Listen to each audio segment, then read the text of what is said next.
भारी बरसात के दिन जब मैं छाता लेकर चल रहा था, मैंने देखा कि एक लड़की एक पिल्ले को नाली के नीचे से खींचकर बाहर निकाल रही है। क्या तुमने कभी सोचा है कि एक लड़की एक आदमी के लिए कितना कुछ कर सकती है, जब वो एक कुत्ते को बचाने के लिए गंदे नाले में जा सकती है? राकेश मेरी बातों से थोड़ा नाराज हो गया और बोला, तुम अपने डायलॉग मारना बंद कर दो। मैं सारा दिन मेहनत करके घर वापस आऊंगा। जब एक सुंदर पत्नी कॉलिंग बेल की घंटी सुनकर दरवाजा खोल दे और सुंदर से मुखड़े से मुझको देखे, तो उसे देखकर ही शरीर की सारी थकान मिट जाएगी। लेकिन तेरी पत्नी जैसी कोई बदसूरत दिखने वाली दरवाजा खोल दे तो उसे देखकर मूड ही खराब हो जाता है। राकेश के इस तरह के अपमानजनक ताने सुनकर भी मैं धीरे से मुस्कुराया और उससे कहा, मान ले तेरी एक बहुत ही सुंदर लड़की से शादी हुई। सारा दिन काम करने के बाद तुम जब घर आए और तुम्हारी पत्नी को देखा, तुम्हारे कमरे में तुम्हारी बिस्तर पर एक और लड़का है जो उसके ऊपर लेटा हुआ है, तब तुम्हें कैसा लगेगा?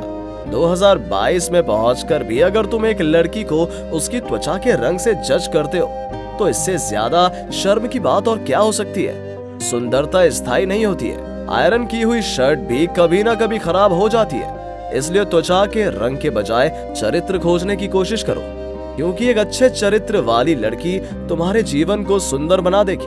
और अगर पैसों की बात करते हो, तो मेरे ससुर की इतनी क्षमता है कि वो एक टाइम खाना खिला सके और मैं उसी से खुश हूँ। राकेश उस दिन मेरी कई बातों को समझ सकता था कि नहीं पता।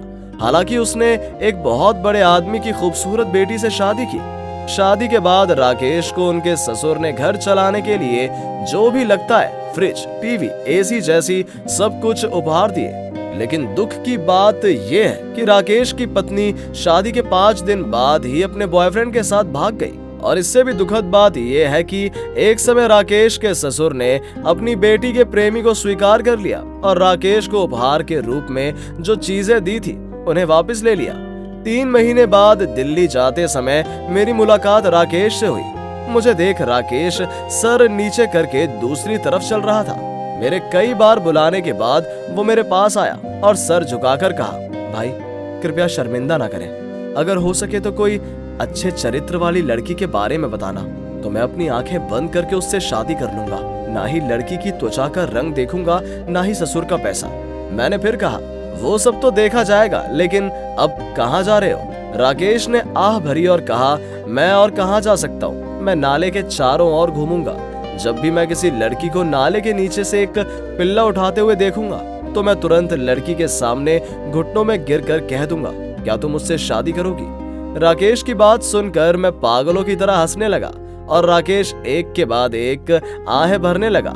पड़ोस वाली आंटी थोड़ी हंसी और मेरी माँ से बोली, भाभी एक बात कहती हूँ, बुरा मत मानना। उस दिन मेरी बेटी कह रही थी, हमारे घर में जो नई काम वाली लड़की है वो अगर तुम्हारे बेटे के पास खड़ी होगी, तो आपके बेटे की पत्नी काम वाली लड़की और हमारी काम वाली लड़की को आपके बेटे की पत्नी की तरह दिखेगा।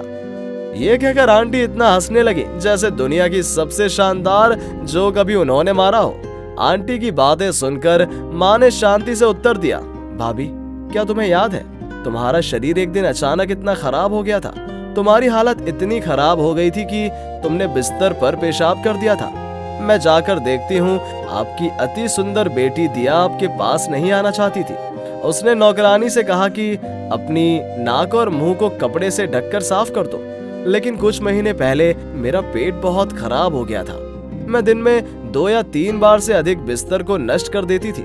मेरी बहू अपने हाथों से सब साफ करती थी, मुझे खुद बाथरूम जाने में मदद करती थी, जबकि हमारी नौकरानी घर पर ही थी।